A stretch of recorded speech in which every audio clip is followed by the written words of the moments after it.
I remember the exact moment I ceased to exist. Not the moment I died that would come later, in a form I could never have imagined, but the moment my name was stripped from every record, every cogitator bank, every scrap of parchment that had ever acknowledged my presence in this universe. The Inquisitor's scribe performed the ritual deletion with the same mechanical precision he might use to requisition ammunition or condemn a world. 3 keystrokes on an ancient data slate, a murmured prayer to the God Emperor, and I became a ghost. The absence of identity, I would learn, is a peculiar kind of death. You can still feel your heart beating, still taste the recycled air on your tongue, still smell the incense that permeates every structure built in his name, but you are no longer you. You are a function, a tool, a secret written in invisible ink across the pages of Imperial history. They came for me in the depths of third shift, when the manufactorum where I'd worked for 15 years hummed its lowest, most somnolent drone. I was a quality inspector, checking promethium seals on tank components, destined for battlefronts I would never see. It was honest work, tedious work, the kind that grinds your soul to dust over decades but keeps your body fed and your soul theoretically pure. The foreman liked me, said I had an eye for detail, a memory for patterns. He recommended me for junior supervisor when old Garrick lost 3 fingers to a stamping press and couldn't hold a data stylus anymore. I thought I had a future. In the narrow sense that word has meaning for the billions who serve the Imperium in anonymous obscurity. The agents wore unmarked grey bodysuits, their faces hidden behind featureless masks that reflected the Foundry's orange glow. They didn't announce themselves, didn't need to. Everyone in the Imperium knows what unmarked grey means. My supervisor, Hellman, stepped back so quickly he knocked over a crate of blessed bolt casings. The crash echoed through the work bay, and in that moment of crystalline silence, I saw my co-workers turn away, one by one, until every back was facing me. Self-preservation is the first instinct drilled into Imperial citizens. The second is obedience. Sympathy doesn't even make the list. One of the agents touched my shoulder, just a light tap, almost gentle, and I felt my bladder loosen. The warm wetness spread down my leg, darkening my work coveralls, and I thought this was it. This was how I would be remembered in the few brief moments before deletion. The man who pissed himself when the Inquisition came calling. But they didn't drag me away. The taller one spoke in a voice that came through a vox modulator, stripped of all humanity, rendered into pure information. You have been selected for service. Come willingly, and your family unit will receive your pension credits. Resist, and they will share your fate. The choice was no choice at all, which is the only kind the Imperium offers. They walked me through the manufactorum, my manufactorum, where I'd spent more waking hours than in my own hab unit, and it felt alien now, transformed by context into a prison I'd built myself, day by day, shift by shift. The other workers kept their eyes on their stations, hands moving through familiar motions, grateful it wasn't them. I wanted to call out to someone, anyone, to bear witness that I'd existed, that I'd been here, that I mattered. But my throat had closed up, and anyway, what would I say? The massive blast doors of the facility opened onto a rain-slicked street, where a windowless transport idled, exhaust steaming in the perpetual dusk of the Hive City's middle levels. They guided me inside, and the doors sealed with a pneumatic hiss that sounded like the universe taking a breath before forgetting my name. The interior smelled of disinfectant and fear. Chemical lemon trying desperately to cover the scent of human terror, failing as it always does. I wasn't alone. 17 others sat on metal benches bolted to the floor, their faces showing variations of the same numb shock I felt settling into my bones. We didn't speak. What was there to say? The transport lurched into motion, ascending through the Hive's arterial tunnels, carrying us toward fates we couldn't imagine and wouldn't survive. I tried to memorize the faces around me, some last vestige of the man I'd been, the one who remembered birthdays and logged quality reports with careful precision. A woman in Medicaid scrubs, her hands still stained with someone's blood. A clerk with ink-stained fingers, lips moving in silent prayer. A young man who couldn't have been more than 17, tears cutting tracks through the grime on his cheeks. We were cattle, We were resources. We were whatever the Imperium needed us to be. Hours passed. The transport stopped and started, the sounds from outside, shifting from the industrial clamor of the lower hive to the more refined hum of upper levels, where the air was cleaner and the darkness less oppressive. My stomach gnawed at itself, but they gave us nothing, no food, no water, no explanation, just the waiting, the not knowing. I'd heard stories, of course. Everyone has. Whispered tales of the Inquisition's work, of the horrors they uncover and the methods they employ. Servitors with human faces, mind-scrubbing, conversion into arco-flagellants, those shrieking weapons of flesh and metal that haunted my nightmares as a child. I prayed then, properly prayed for the first time since my mother's funeral, words tumbling through my mind in desperate supplication. Emperor, protect me. Emperor, grant me strength. Emperor, let this be quick. The prayers felt hollow, words echoing in an empty room, but I spoke them anyway, because the alternative was admitting I was alone. The transport finally stopped with a mechanical shudder, and the doors opened onto a reality that defied my comprehension. We'd arrived at a spire I'd only ever seen from a distance, one of those needle-thin towers that pierced the hive's upper atmosphere, reserved for the highest echelons of planetary authority. The architecture here was different, older, more ornate, decorated with skulls and aquillas and phrases in high Gothic I couldn't read. Everything was black stone and brass, polished to mirror brightness, reflecting warped versions of our terrified faces back at us. The air smelled wrong, too clean, like they'd scrubbed away everything that made it breathable, leaving only a sterile approximation of atmosphere.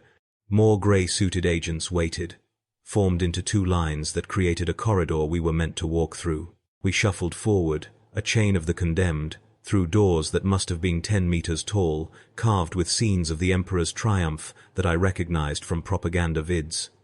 Inside, the temperature dropped noticeably. My breath misted in the air, and I could feel my sweat turning cold against my skin. The hallways branched and intersected in patterns that seemed designed to disorient, to strip away any sense of direction or control. We descended, I think, or maybe we ascended.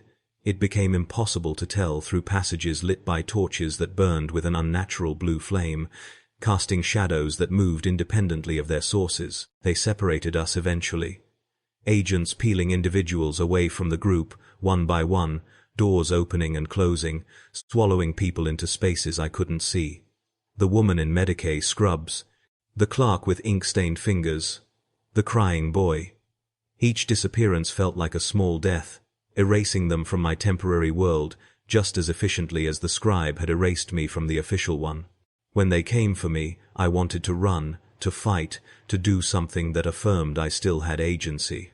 Instead, I walked where they directed, through a doorway into a chamber that reeked of ancient incense and machine oil.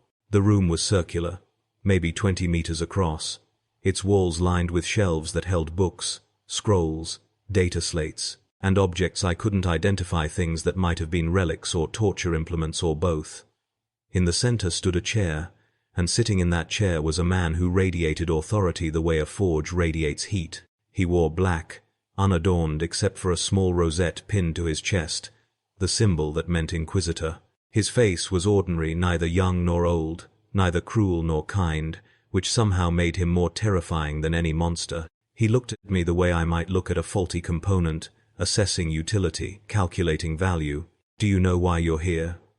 His voice was conversational, almost gentle, the tone you might use to discuss the weather or ask about someone's family. I tried to speak, failed, tried again. "No, my lord." The title came automatically, drilled into me by a lifetime of imperial conditioning. He nodded, as if I'd passed some minor test. "You have a gift. Pattern recognition, memory retention. Your supervisors noted it in their reports, though they didn't understand its significance. We did." He stood, circling me slowly, and I forced myself to remain still, to not flinch away. The Imperium faces threats from within and without. Chaos cults, heretical movements, Xenos infiltration, traitors who wear the Emperor's symbols while serving darker powers. To combat these threats, we need information. We need eyes and ears in places where official agents cannot reach. We need people who can blend in, observe, remember, and report. We need you. The words didn't process at first. I'd expected torture, conversion, death. Not recruitment. Not this bizarre courtesy. I don't understand, my lord. He smiled, but the expression didn't reach his eyes, which remained cold and calculating as a cogitator's lens. You will be trained, conditioned. Your personality will adjusted, will enhance your natural abilities and suppress your inconvenient tendencies toward compassion and doubt.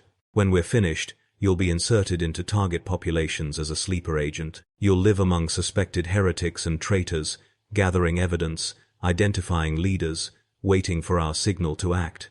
Some of our agents serve for decades before activation, others only weeks. Time is irrelevant. Only the mission matters. I felt something inside me crack, some fundamental belief about reality and my place in it. And if I refuse? The question emerged before I could stop it, and I immediately regretted the asking. The Inquisitor's smile widened fractionally. Then you'll serve the Imperium in other ways. Servitor conversion is always an option. Your brain would make an excellent processing unit for a waste reclamation system, I think. Spending eternity calculating sewage flow rates. Conscious, aware, unable to move or speak, or die. Would you prefer that? The politeness in his tone made the threat more horrifying than any shouted declaration. No, my lord. The words tasted like ashes. Then we understand each other. You should feel honored. You've been chosen for vital work. The Emperor himself has noticed you, in his own way. You will serve him more directly than you ever could have in that manufactorum. They took me then, led me deeper into the complex, to a wing that hummed with medical machinery and chemical smells that burned my nostrils. The chamber they brought me to was part surgery, part interrogation room, part shrine. Medical servitors blank-faced, their humanity stripped away and replaced with cold efficiency, began preparing me without explanation.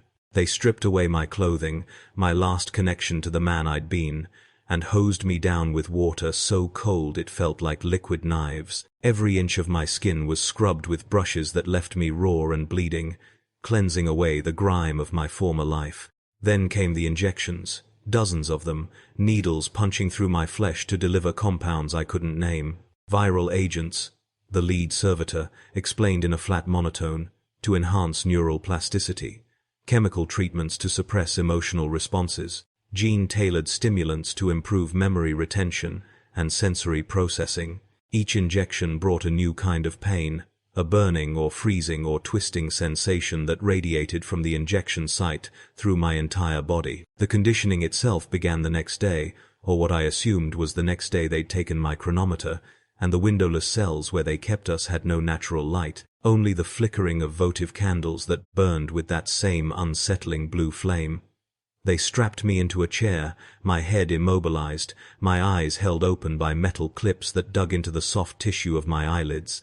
Then they showed me things. Images flickered across screens, each one precisely calculated to evoke specific responses. Heretical symbols, and with them, waves of nausea induced by chemicals pumped through an intravenous line. Xenos faces, paired with jolts of electrical current that made my muscles spasm. Scenes of chaos corruption, accompanied by sounds pitched to trigger primal fear responses. The Imperium symbols, the aquila, the Inquisitorial rosette. Images of the Emperor. These came with gentle warmth, with the release of endorphins, with whispered prayers that burrowed into my subconscious. They were programming me, rewriting my instinctive responses, turning me into a weapon that would fire when pointed at the right targets. Between sessions, they kept me in isolation. A cell 3 meters square, bare metal walls, a hole in the floor for waste, a slot in the door for ration bars that tasted like compressed cardboard and nutrient paste. The silence was absolute, broken only by my own breathing and heartbeat, sounds that became magnified in the absence of any other sensory input. I tried to remember who I'd been, to hold on to some core of identity, but the memories felt slippery, like trying to grasp water. Had I been married? I thought perhaps I had, but I couldn't picture her face, couldn't remember her name. Children? Maybe. The details blurred and faded, erased not through direct intervention but through the systematic destruction of the contexts that had given them meaning. Without my job, my home, my routine, the memories had nowhere to anchor. They drifted away like ash on the wind. Time became meaningless. They might have kept me there for weeks or months or years. The conditioning sessions blurred together, each one peeling away another layer of who I'd been, replacing it with something harder and colder and more useful. They taught me languages I'd never heard, drilling the words into my brain through repetition and chemical reinforcement until I could speak them fluently without conscious thought.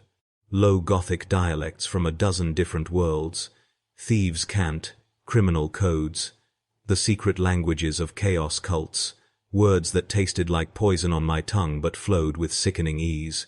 They taught me to lie, really lie, with my body language and micro-expressions and vocal patterns until deception became as natural as breathing. They taught me to kill, quickly and quietly, with weapons and with bare hands, overriding the moral constraints that had prevented me from violence my entire life. They taught me to ignore pain, to compartmentalize trauma, to function through conditions that should have broken me. The worst part wasn't the physical alterations or the psychological conditioning. It was the slow realization that I was cooperating, not just complying under duress, but actively participating in my own transformation. I found myself eager for the next session, hungry for the approval of my trainers, desperate to prove my usefulness. They'd done something to my brain chemistry, rewired my reward pathways so that obedience brought pleasure and resistance brought agony. I knew this intellectually, could observe it happening with the detached clarity they'd instilled in me, but knowing didn't help. I'd become an addict, and the Inquisition was my only source. When they finally released me from the conditioning chambers, I barely recognized my own reflection. They'd made physical alterations, subtle ones designed to help me blend into different populations. My facial structure had been modified, bones shaved and reshaped while I lay unconscious. Pigmentation adjusters had been implanted under my skin, allowing me to alter my complexion through conscious control. My fingerprints had been burned away and regrown in new patterns.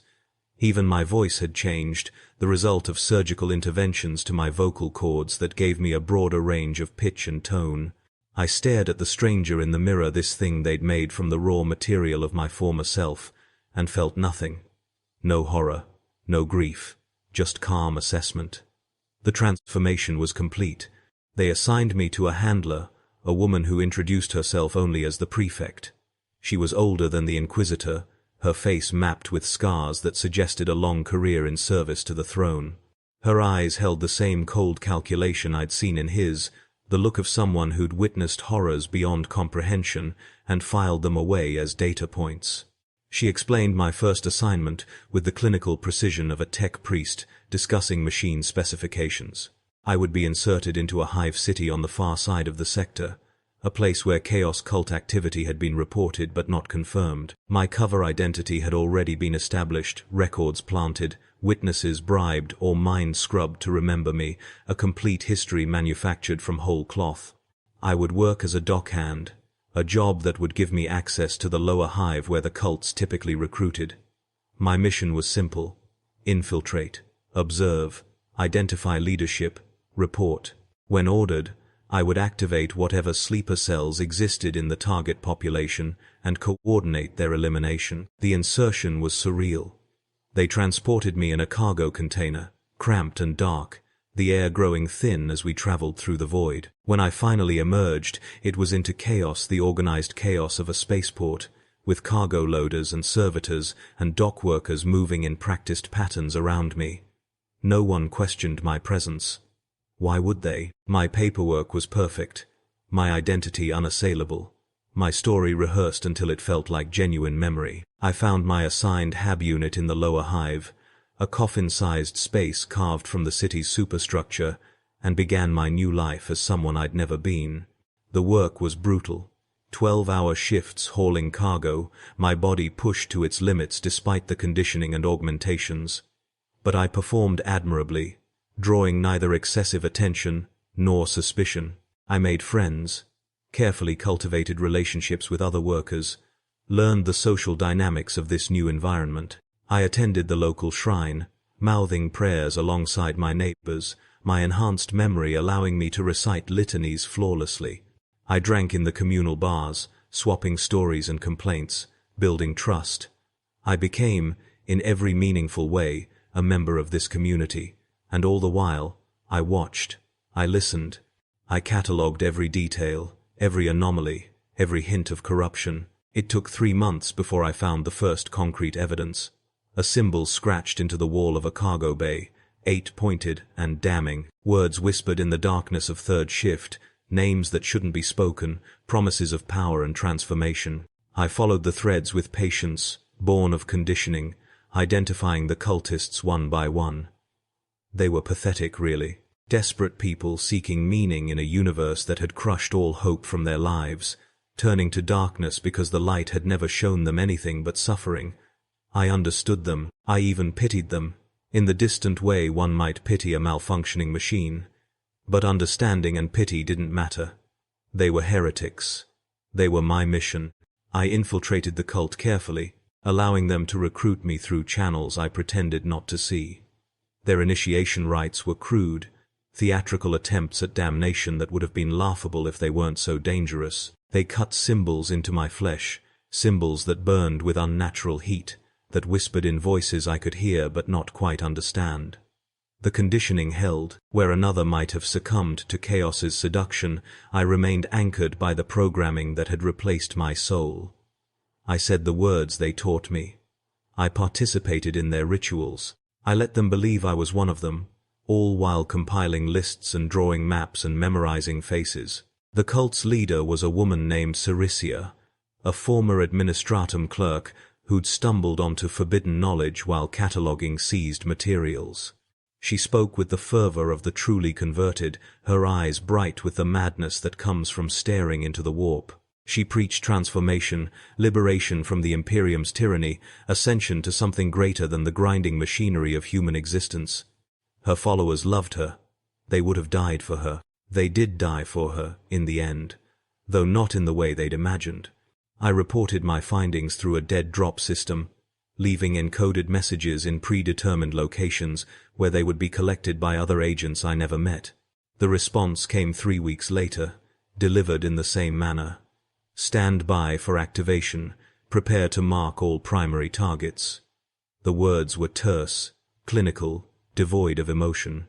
I read them, burned the message, and continued my infiltration as if nothing had changed. The activation order arrived during a cult gathering, 47 members packed into an abandoned Prometheum refinery, conducting their rituals in the oily darkness. I'd marked the entrances and exits, mapped the space during previous meetings, identified the load-bearing structures. When Cerisia began her sermon raving about the blessings of change, the gifts that awaited the faithful, I stood and walked calmly to where I'd hidden the marker beacon. I activated it with a press of my thumb, the device sending an encrypted pulse that would guide the Inquisitorial kill team to our exact location. Then I returned to the circle, sat down, and waited. They came 10 minutes later. No warnings, no demands for surrender. Just the sudden thunder of breaching charges, the shriek of hinges torn from their moorings, and the harsh white light of their lumens cutting through the darkness. Cerisia barely had time to scream before the first rounds found her. Explosive bolts designed for power armor, punching through her body and detonating inside, reducing her to fragments of meat and bone. The cultists scattered like insects, running for exits I'd helped the kill team block, throwing themselves at doors that wouldn't open. I stayed seated, hands visible, watching as my former brothers and sisters were systematically executed. The kill team worked with practiced efficiency, their movements coordinated through Vox communication I could hear through my implants. They checked each body, administered mercy shots to those who weren't quite dead, then began the purification process, flamers washing away the taint, blessed incense obscuring the smell of burning flesh. One of them approached me, his armor painted the black of the Inquisition, his helmet displaying no insignia or personality. He scanned me with an auspex, confirming my identity, then gestured for me to follow. We stepped over corpses, people whose names I knew, whose stories I'd learned, whose humanity I'd catalogued even as I marked them for death, and I felt nothing. The conditioning held. They extracted me from the hive that same night, moving quickly before word of the purge could spread. Back to a safe house, then to a transport, then to the spire where my handler waited. The prefect reviewed my report with the same clinical detachment she'd shown during my briefing, asking clarifying questions, noting details for the official record. When she finished, she looked at me with something that might have been approval. "Well done. The cult has been eliminated, and your cover remains intact. We have another assignment for you." I nodded, accepting this information the way a servitor accepts commands. Of course there would be another assignment. This was my purpose now. This was what I'd been made for. The second mission was similar to the first, but the parameters shifted. They inserted me into a manufactorum complex, suspected of producing substandard equipment, a crime that might seem minor compared to chaos worship, but in the Imperium's calculus, sabotage that weakened the war effort was equally heretical. I worked as a quality inspector, my old skills returning with eerie familiarity, and discovered that the plant's overseer had been skimming materials, substituting inferior components, pocketing the difference. Thousands of soldiers would die because of his greed, their weapons failing at critical moments, their armor cracking under stress it should have withstood. I documented everything, reported through the proper channels, and watched as the Inquisition descended. This time, they didn't just execute the guilty. They made examples, public trials, public executions, public displays of what happened to those who betrayed the Emperor's trust.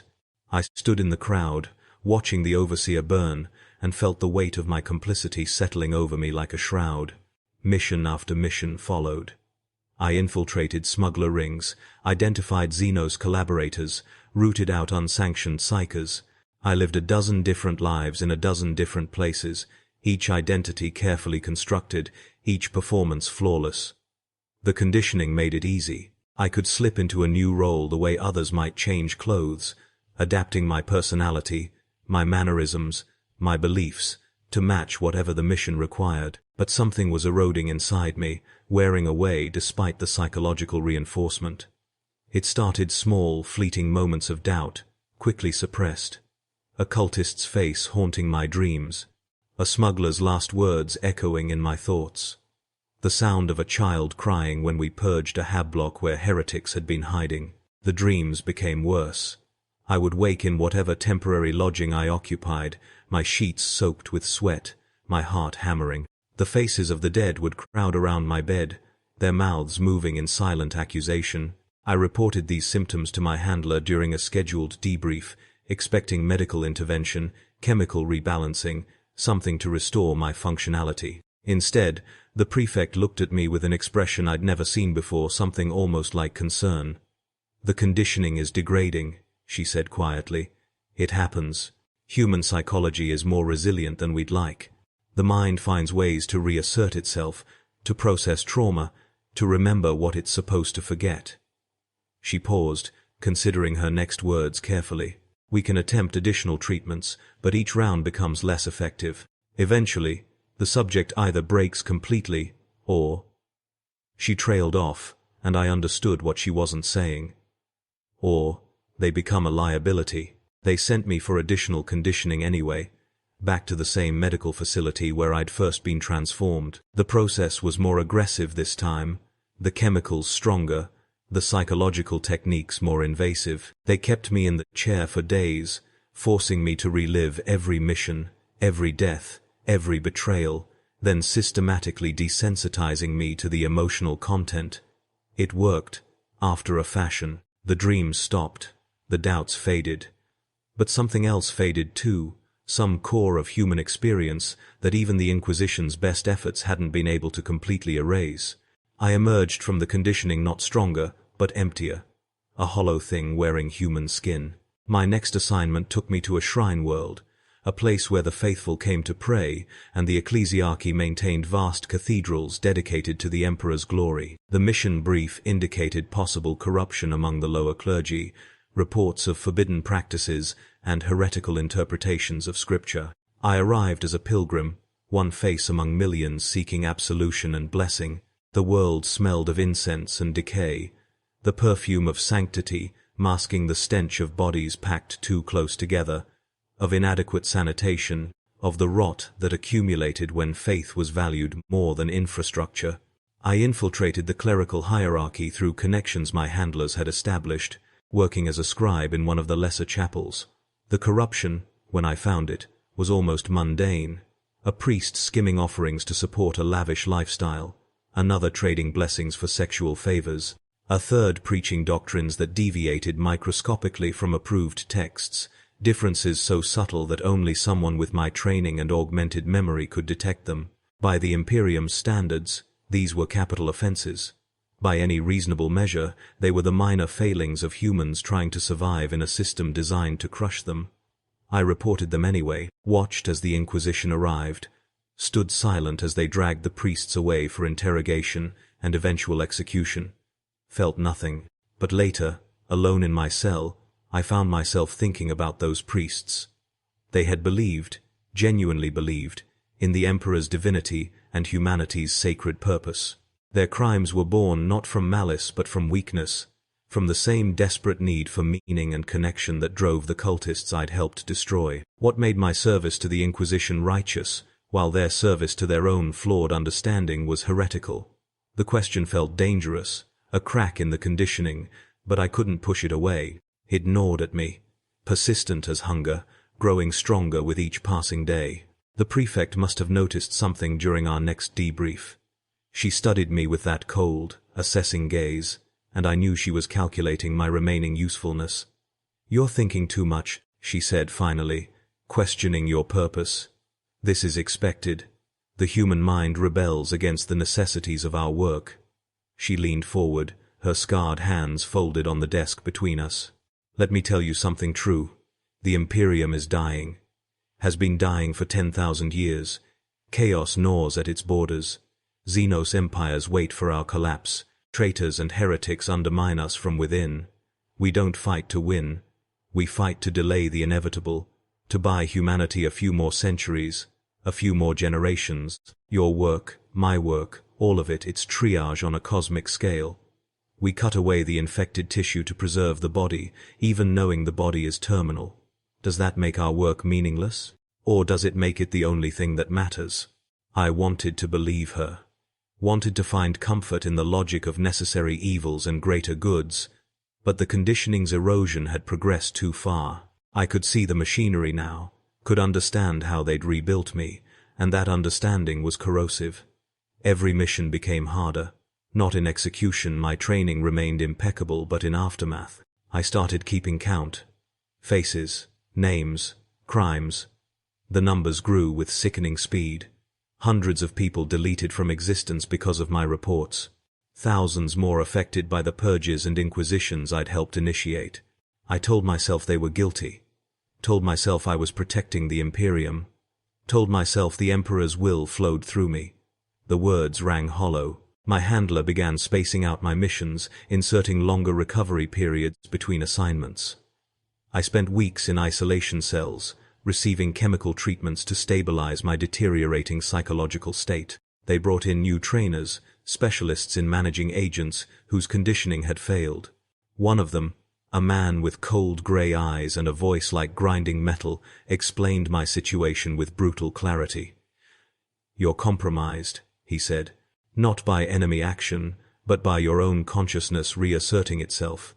This happens to approximately 30% of long-term operatives. The human psyche is remarkably persistent in its desire to maintain identity and moral frameworks. We can suppress these tendencies, but suppression is not elimination. Eventually, the pressure builds beyond our ability to contain it." He offered me options. Retirement, which in inquisitorial terms meant either memory wipe and integration into a low-level position, or more commonly, quiet termination. Conversion to servitor, preserving my useful skills while eliminating the problematic consciousness that housed them.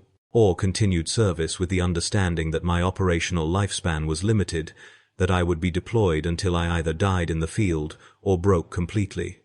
I chose continued service, not out of loyalty or dedication, but because the alternatives were worse, and because, fundamentally, I no longer knew how to be anything other than what they'd made me. They sent me back into the field, this time to a frontier world where imperial authority was tenuous and local governance had drifted toward independence. My mission was observation, only gather intelligence on the planetary governor's loyalties, determine if intervention was warranted. It should have been routine. It wasn't. The world was beautiful in a way I'd forgotten existed. Real sky, not the filtered gloom of a hive city or the artificial environment of a void ship. Trees growing from actual soil, water that flowed in rivers instead of being recycled through ancient pipes. The people here had harder lives than those in the established hive worlds, but there was something in their faces, a dignity, a sense of purpose that I hadn't seen in decades. They believed the Imperium's promises. They worked their farms and paid their tithes and sent their children to the guard, trusting that their sacrifice meant something, that they were part of a greater whole that valued their contribution. I infiltrated the governor's administration as a tax assessor, a position that gave me access to financial records and private conversations. What I found was complicated. The governor was diverting resources, yes, but not for personal gain. He was using tithe materials to build infrastructure, hospitals, schools, agricultural improvements, things that would make his people's lives marginally better, but that violated the strict accounting the administratum demanded. He spoke of the emperor's mercy, of humanity's inherent worth, of duty, meaning more than blind obedience. By the letter of imperial law, he was a heretic. By any measure of human decency, he was trying to do good. I should have reported immediately, should have flagged him for investigation and purging. Instead, I hesitated, watched, tried to understand if there was real corruption or just a man attempting to balance impossible obligations. The hesitation was dangerous, a clear sign that my conditioning had failed catastrophically. But I couldn't stop myself. For the first time in years, I was thinking rather than simply executing commands. It felt like waking up from a long, terrible dream. The prefect contacted me through emergency channels, demanding an update. I fabricated a report, buying time I didn't fully understand why I needed. She questioned my findings, her voice tight with suspicion. But protocol required she accept my assessment unless I showed obvious signs of compromise. I was walking a razor's edge, and I knew it. One wrong word, one behavioral anomaly, and they would pull me out and dissect my brain to understand how I'd failed them. I began making mistakes, subtle ones at first, forgetting minor details, showing emotion I should have suppressed, asking questions that revealed independent thought. The governor's security officer, a sharp woman named Hesse, started watching me more closely. She pulled me aside one day, her hand resting casually near her sidearm. "You're not what you claim to be," she said quietly. "I can't prove it yet, but I know. The question is whether you're threat or opportunity." I should have killed her then, eliminated a witness who could compromise my position. Instead, I found myself talking, explaining, in careful euphemisms, what I was and why I was there, asking her what she thought should happen to a world that prioritized humanity over efficiency. She listened without interrupting, her expression unreadable. When I finished, she was silent for a long moment. Finally, she said, "The Imperium is vast. It has to be, to hold back the darkness. But vastness requires machinery, and machinery crushes whatever it touches. We know this. We accept it as the price of survival. But sometimes, not often, but sometimes there are cracks in the machinery, spaces where human beings can still make choices that matter. Your governor found one of those spaces, and now you have to decide whether you're part of the machinery or part of the cracks." Her words shouldn't have affected me. My conditioning, even degraded, should have dismissed them as heretical nonsense. Instead, they resonated with something deep inside. Some fragment of the person I'd been before the Inquisition had unmade me. I returned to my quarters that night, and, for the first time since my transformation, I cried. Not the theatrical tears that I'd learned to simulate, but genuine grief for everything I'd done, everyone I'd destroyed, the decades I'd spent as a weapon pointed at humanity's most vulnerable. I knew what came next. I couldn't continue the mission, couldn't report the truth, couldn't maintain the fiction of my cover. The conditioning had failed completely, leaving me fully conscious of every horror I'd participated in. I was broken, compromised, a threat to the Inquisition and everyone around me. The protocols were clear. I should contact my handler, request extraction, submit to whatever fate they deemed appropriate. Instead, I ran. Not far, there was nowhere on an imperial world where the Inquisition couldn't eventually find me, but far enough to buy time. I fled into the wilderness, to regions where the governor's authority was nominal and the emperor's gaze slightly less absolute. I expected pursuit immediately. It didn't come. Perhaps they were observing, waiting to see what I would do, how completely I'd broken.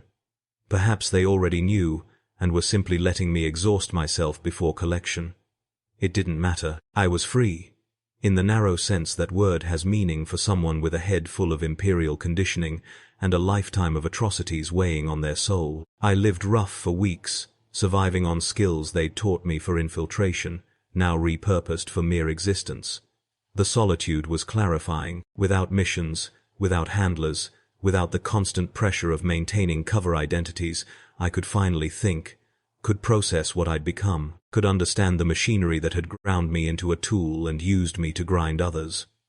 The understanding brought no peace, just a clear-eyed recognition of exactly how much blood stained my hands. The Inquisition found me eventually. They always do. I was crouched by a stream, drinking water that tasted like freedom, when I heard the familiar hum of a grav vehicle, grey-suited agents, their faces hidden, their purpose clear. I could have fought, could have killed several before they overwhelmed me. Instead, I stood, raised my hands, and waited. They brought me back to the spire, back to the prefect. She looked older than I remembered, worn by whatever burdens came with managing broken assets and impossible missions. She reviewed my case file, her expression neutral, then looked at me with something that might have been sadness. "You were one of our best," she said quietly. 37 successful operations, 0 compromises until the end. You saved countless lives by ending threats before they could metastasize. She paused, choosing her words carefully. But you're unusable now. The conditioning that made you effective has completely degraded. You can't be trusted, can't be relied upon, can't serve. I knew what came next.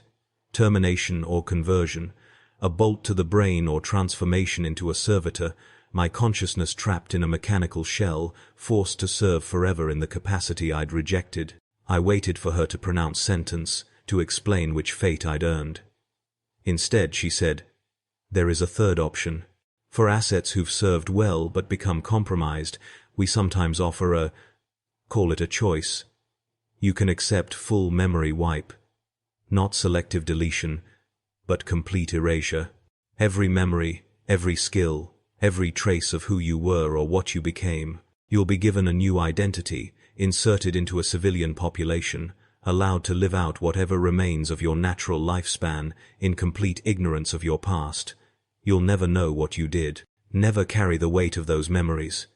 You'll just be someone, anonymous, unremarkable, free." The offer hung in the air between us, simultaneously merciful and horrifying.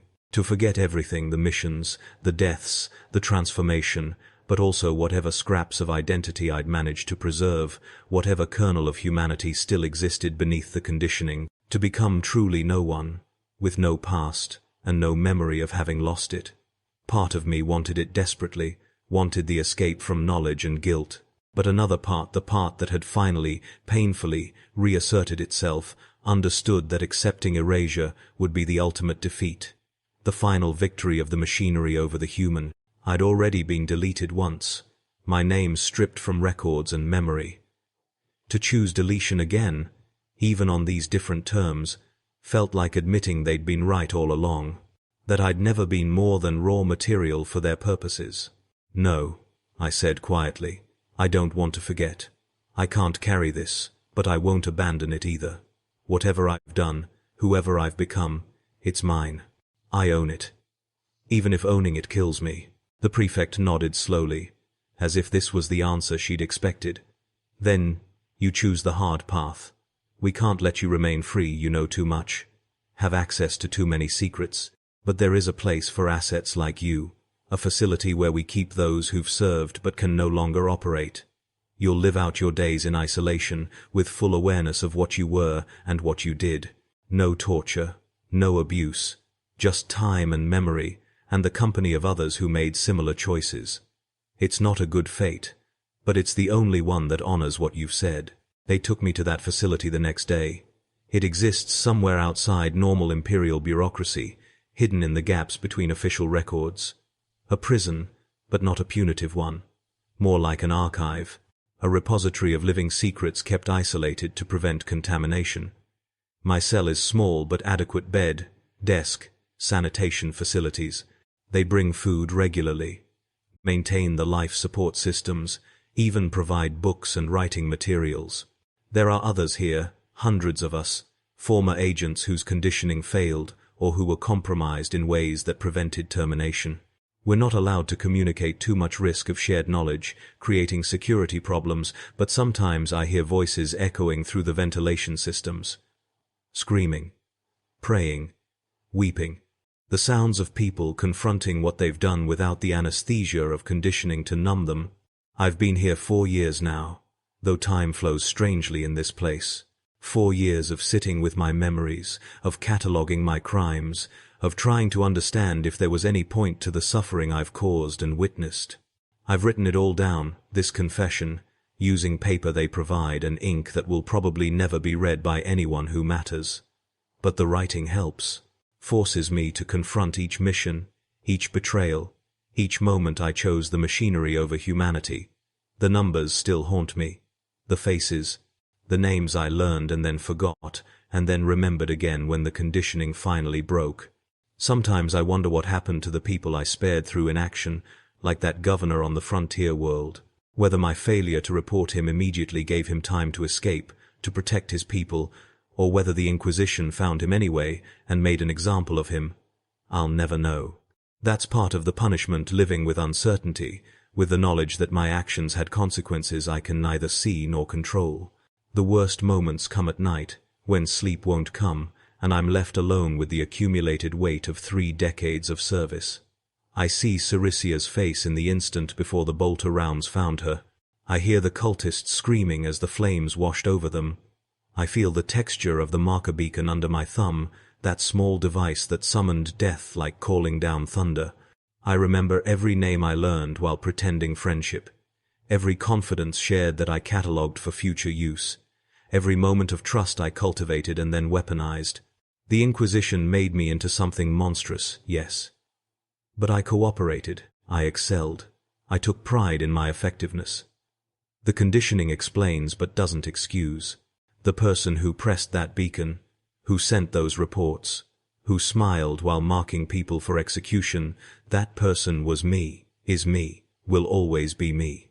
They say the Emperor watches over all humanity, that nothing happens without his knowledge and approval. If that's true, then he watched me destroy hundreds of lives in his name, watched me become a tool of oppression and terror, watched me break and reform and break again. I don't know if that brings me comfort, or adds another layer of horror to my existence. Maybe both. Maybe that's what faith means in the Imperium, not certainty or peace, but the ability to continue existing despite absolute uncertainty about meaning or purpose. I will die in this cell eventually, aging or disease, or simply the accumulated damage of the chemicals and conditioning and stress.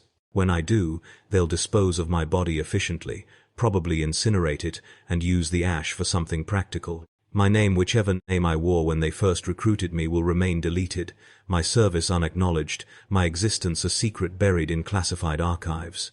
I will have lived and died as no one, remembered by no one, mourned by no one. The Imperium will continue its slow collapse, grinding billions of humans into paste to buy a few more years of survival. The Inquisition will recruit new agents, condition them as they conditioned me, use them until they break or die or become liabilities. The machinery will turn, indifferent to the individual components it consumes, but I will know.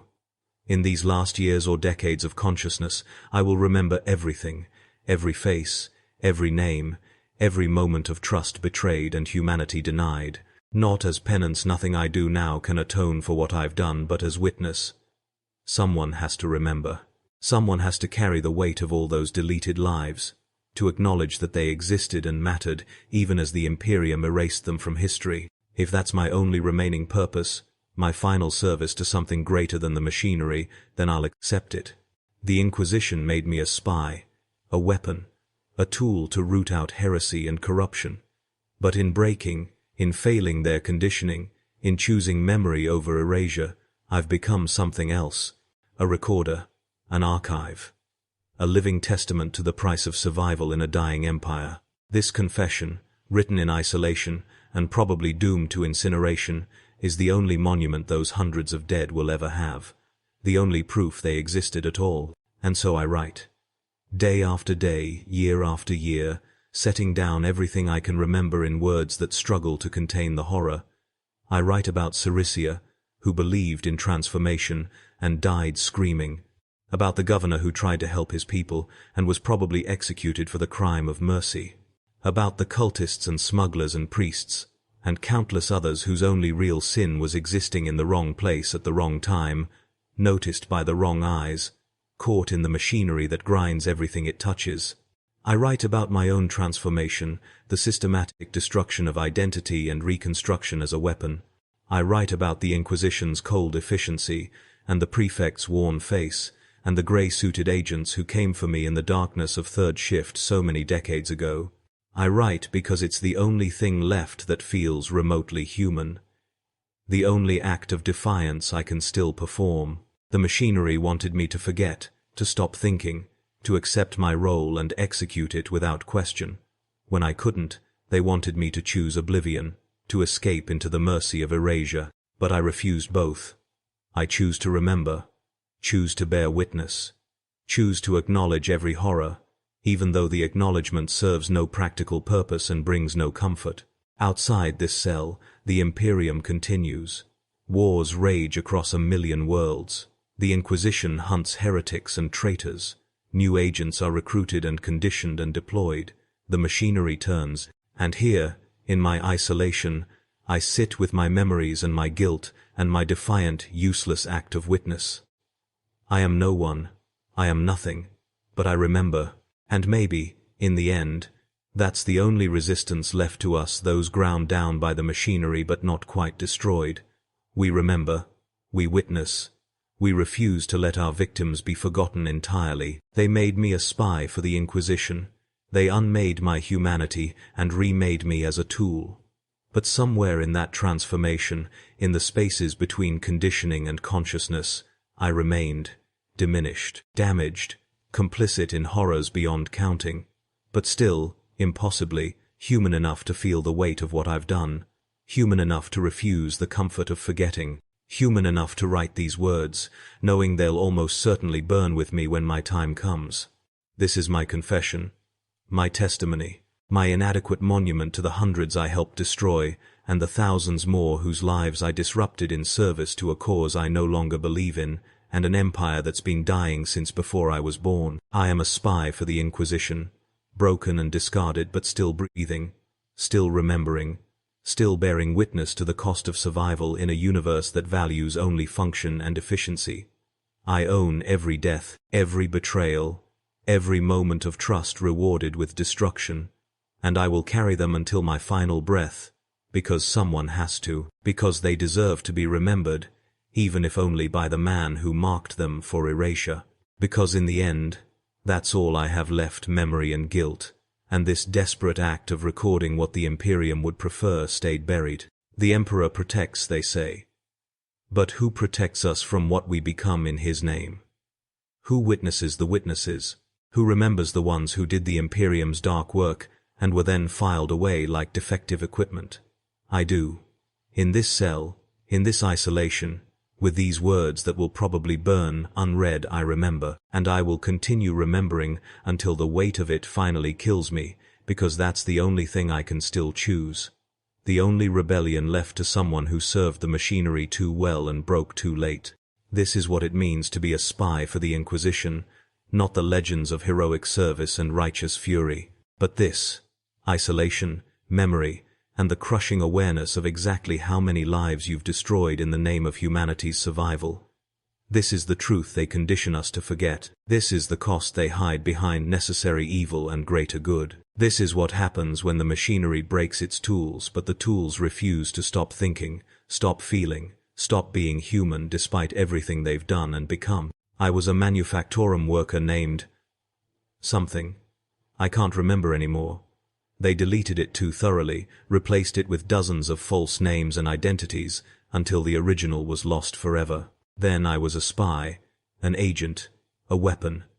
Now I'm just a memory, fading slowly in a cell the Imperium pretends doesn't exist, writing words that will probably never be read, but I'm writing them anyway. Because someone has to remember, someone has to witness, even if that someone is complicit, even if that someone is me.